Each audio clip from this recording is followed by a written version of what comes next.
I'm Katie King, and I have been in marketing and business for around about 28 years. That makes me quite old.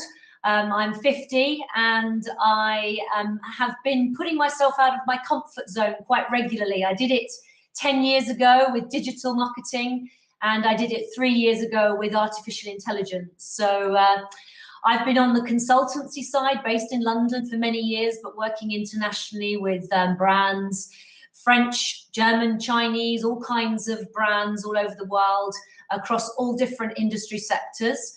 I'm managing director of a digital marketing agency called Zudicas, and I'm the co-founder of a company called Artificial Intelligence in FM, which is facilities management. And also, I'm the CEO of AI in marketing, so artificial intelligence in marketing. And all of these years of posting and sharing great content and being a thought leader in marketing and digital have led to TEDx talks. I'm sure some of you will be familiar with TEDx, so I've done a few of those, and as a result get to speak quite regularly on TV and radio about these subjects. And again, I think it's important, because of AI, we are all on a journey of continuous learning. Whether we've got MBAs or PhDs or ordinary degrees or no qualifications, it's going to be important for all of us to continue to invest in our education. And so one thing I've done is to make sure I'm fully up to speed with the world of fourth generation technologies. And I've spent the past 9 or 10 months researching a book which comes out on the 3rd of February, and it's about using artificial intelligence in marketing. And for those of you that know a bit about AI, you'll know that it cannot be only limited to marketing. A book like that touches every business function, given the nature of business transformation. So thinking about the impact of AI on human resources, on sales, on marketing, but also on back office, production, procurement. So I'm covering all of those subjects in that book. And I'm not here to plug the book, but point I'm making really is that my research for the book, which covers academics globally who I've interviewed, Gartner, PwC, KPMG, all of the high-end analyst houses, but also many brands and the tech disruptors, so the companies who are disrupting the space with regard to how marketing has been done for market research or for email marketing, all those sorts of areas. Today you'll find many, many different startup companies who are turning that sector on its head, who are Uberizing it. And I feature many of those in my book as well. So on this short webinar, I can share with you some of my nuggets of wisdom of a year of interviewing some of those high profile and low profile, but very important brands and disruptors, as well as policymakers. So let's really all be really clear what we mean by artificial intelligence. So the next few slides really are a clarification. We're talking here about Business 4.0, or the fourth industrial revolution, which all began with steam, then electrification, and then having been in business for 28 years, I've experienced 25 years of the internet. When I started work in around about 1989, 1990, we had no internet. It was just beginning, around about early 90s, 1991. And then we're now into this fourth industrial revolution, which is really centered around these fourth generation technologies of AI, Internet of Things, all of which are having a massive impact on our lives. And what do we really mean by that? We're talking about a family of technologies, and we're talking about machines that can perform tasks that are really characteristic of what human intelligence is. So understanding the language, recognizing objects and sounds, and doing problem solving. And this family of technologies really is performing these tasks that are really the domain of human intelligence up until a few years ago. And it covers a number of different areas. Some people are using machine learning or ML, others are talking about AI or artificial intelligence. but we're also looking at machine vision.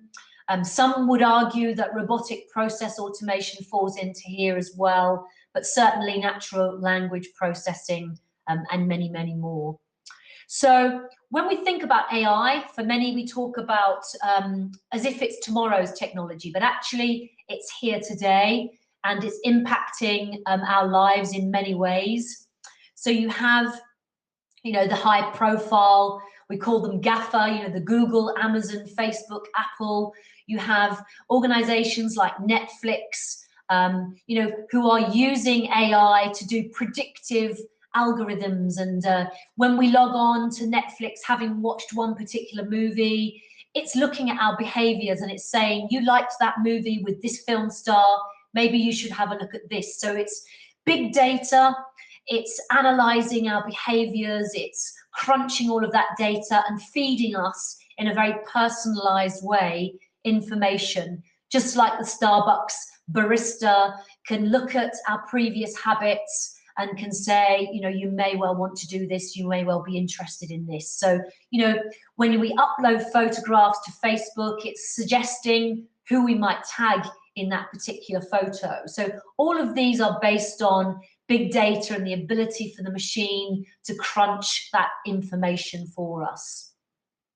So some of the global brands, Walt Disney, Lloyd's Bank, Tommy Hilfiger, you've got these sorts of organizations who are using it, as I say, for predictive analytics, for personalization of customer service. Many of the banks are using it in a back office environment, and many of them are using it, for example, in chatbots, and Gartner predicts that chatbots will be used by 85% of us over the next 2 years. So we really are seeing, huge examples of that. You've got Walt Disney actually using artificial intelligence to organize what it calls its SKUs, which are its product codes, but also in a more creative way to analyze what makes a story, really appealing to the public. So you've got the data, the algorithms doing that in both a kind of production way, but also actually finding out, what do people actually enjoy. So, what we're talking about here is reshaping business. You've got this ability for different technologies, to completely reshape the nature of work and the future of the workplace. And certainly in the UK, you've got our government are investing huge amounts.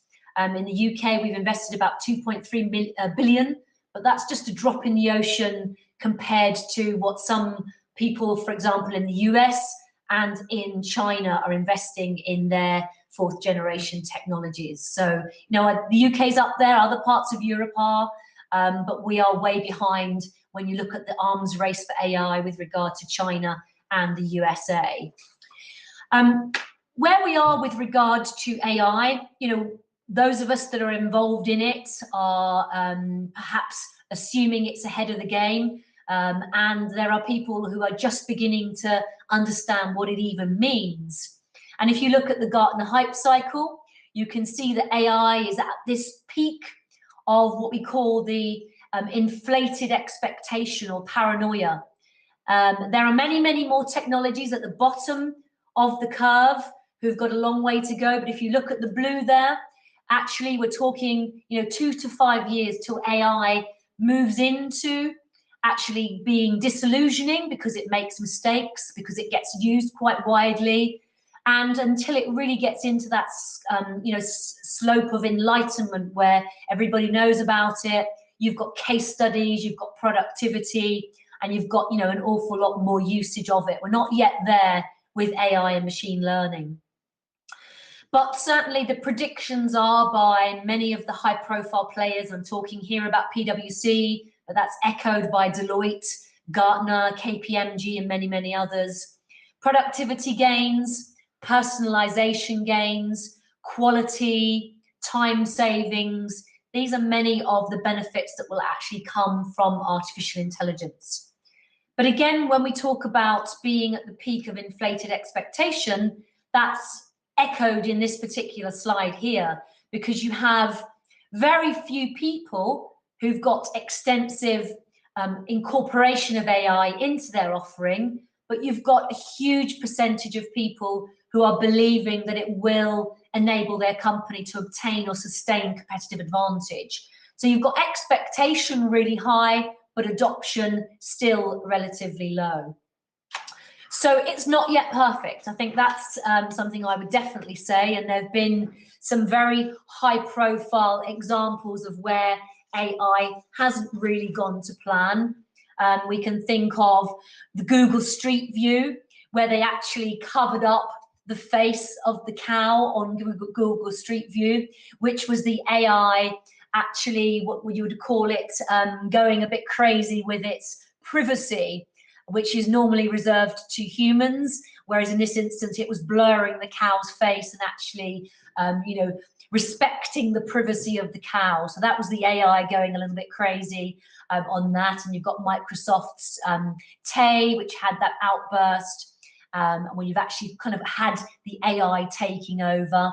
You've got in a beauty contest, the AI robot not actually liking dark skin, which was again very embarrassing. So you've got examples of AI where it hasn't really gone to plan. And in my book, I have interviewed quite a lot of banks and retailers, and you've got good and bad examples. The book is not all hype. The book shows real examples of AI failures, where you have customers and clients and also staff, for example, for some banks and retailers, where they haven't been ready. Clients have found it gimmicky and not foolproof enough, and staff have found it a threat. So some banks have decided to put things on hold and to wait and to maybe now try a year or so down the line. But certainly in the last year, or going back a year or two, it was a little bit too early. So here's that quote I briefly mentioned earlier: 85% of customer interactions being managed without a human within 18 months. We're talking of 2020 here. And the CEO of IBM actually referring to man and machine, working much more closely together to do things that man or machine can't actually do alone. So that's an example of collaboration rather than the AI taking over the jobs.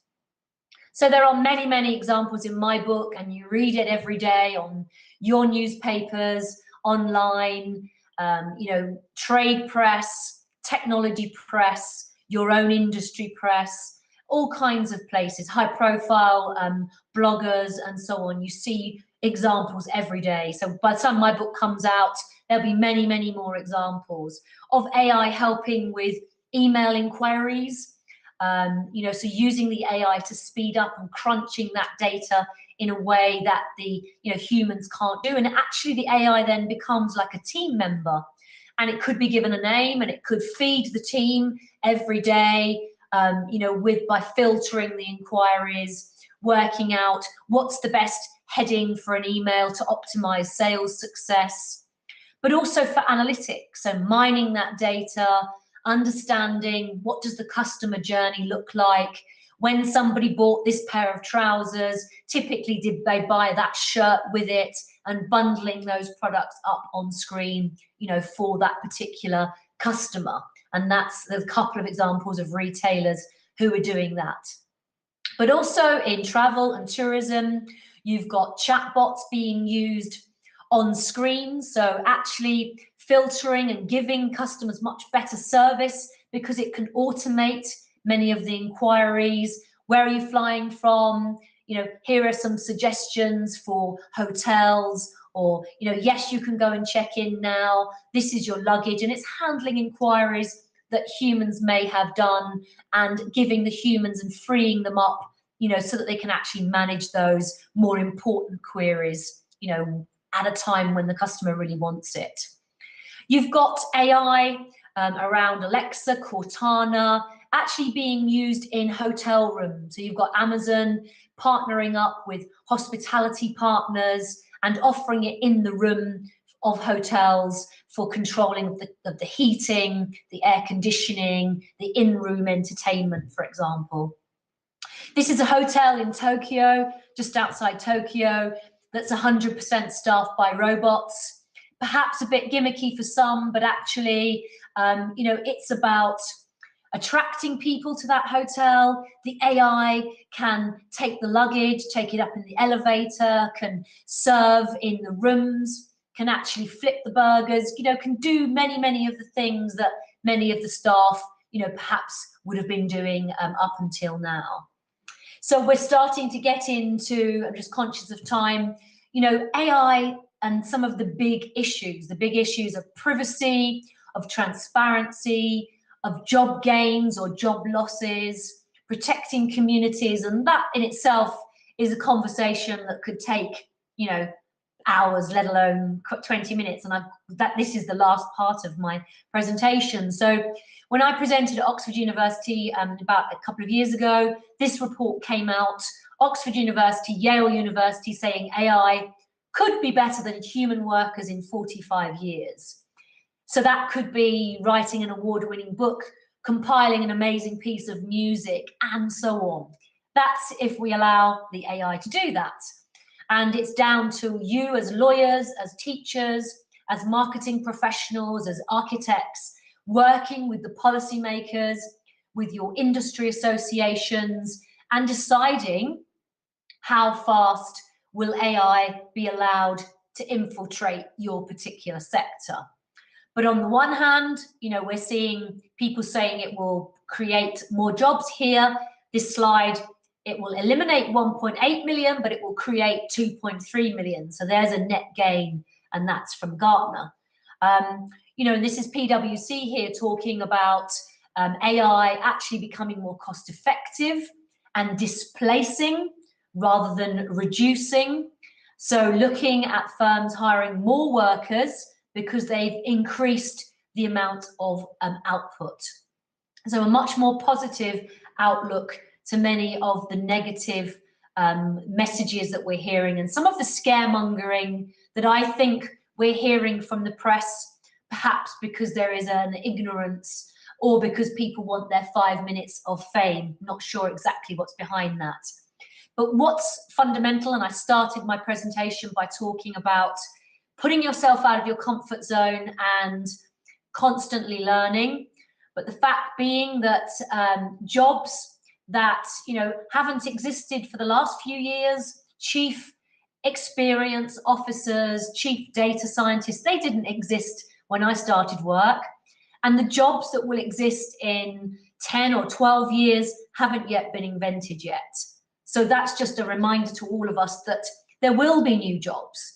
There will be a displacement. And PwC describes it like this, that today we're at that point of AI assisting us.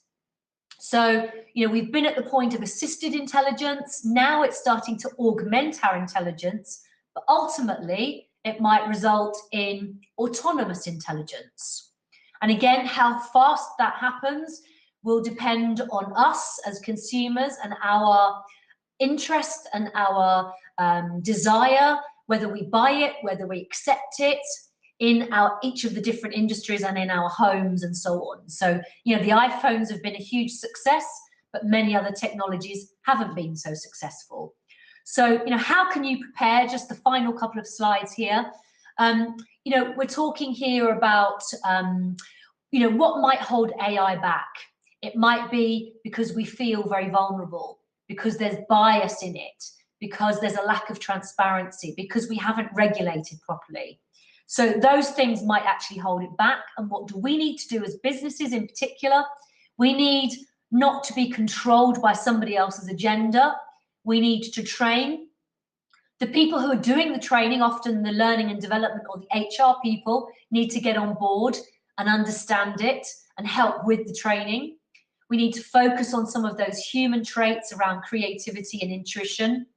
And these are some of the skills that the World Economic Forum says are going to be crucial: the creativity, the emotional intelligence, the cognitive, those sorts of aspects. But, you know, these are all going to be absolutely essential as we move forward. So for me, they are absolutely, you know, important. I'm just trying to get through to my it's not wanting to move forward to my last couple of slides. My last slides really are, if you like, Elon Musk and Mark Zuckerberg going head to head. You have Elon Musk actually saying that it could bring down civilization, whereas you have Mark Zuckerberg actually saying, you know, forget all this scaremongering, it's too negative. You know, so you have these two powerhouses who are actually, you know, really at difference. And, you know, from all the people that I've interviewed, I personally feel quite positive about it. And I would welcome in the Q&A some of your views on, you know, how this is going to pan out. So on that note, I think it's time to open up and, you know, let's take some questions. Yeah, thank you very much. And we have some, not too much time, but yes, we take, let me check, for example, which we can answer. Like we have 2 minutes left before switching to the last session. For example, Michael, I'm just showing it here, says like, what platforms are most relevant for companies? And do they consider data privacy or just reach? I imagine he's relating, for example, to Facebook, you know, like all the data usage or misusage. How do you see that? Well, when I think of, I can hear an echo there. When I think of the platforms, I'm thinking less about the social media platforms of Facebook and you know, Twitter and LinkedIn. I'm thinking more, you know, what technologies are going to drive AI, and that's TensorFlow and Python and so on. So, but back to your point about data privacy, you know, out of the fallout of Cambridge Analytica, you know, they are now considering codes of ethics. And I've seen the proposed code of ethics in the UK, which our Lords Select Committee is considering. And, you know, privacy is absolutely top of the list there. So people won't be allowing, you know, Facebook to dominate in the way going forward if AI starts to get involved, unless they feel completely confident. You know, they won't, more and more people won't allow more voice assistants in their homes if that level of privacy is not guaranteed. So that is a massive issue. You're absolutely right to raise that, Michael. Absolutely, thanks. And Tao, she wants to know AI, or she states like AI is huge. What trends do you see technology-wise, like AR, VR, or is it too early for marketing? For marketing, yeah, I mean, AR, augmented reality and virtual reality are huge. So, you know, there are many others, like I showed in that Gartner hype cycle. There are many, many other technologies lining up. But in marketing, we're seeing AI being used in all of the areas I talked about. So for predictive analytics, for even for content creation, you know, you've got tools that are being used to help marketing professionals using AR and VR and AI, you know, for actually creating the content for you. So like I said, assisting you with your job, doing the data crunching, writing the draft of the blog for you, telling you what the best email heading is going to be. And, you know, when you look at showcasing your company or showcasing your exhibition, AR and VR are being used for that reason as well. Okay. Yeah, thank you very much. We are already running out of time, but I imagine if our participants want to know more about it, best they buy your book, no? Or have a look at your book, for sure.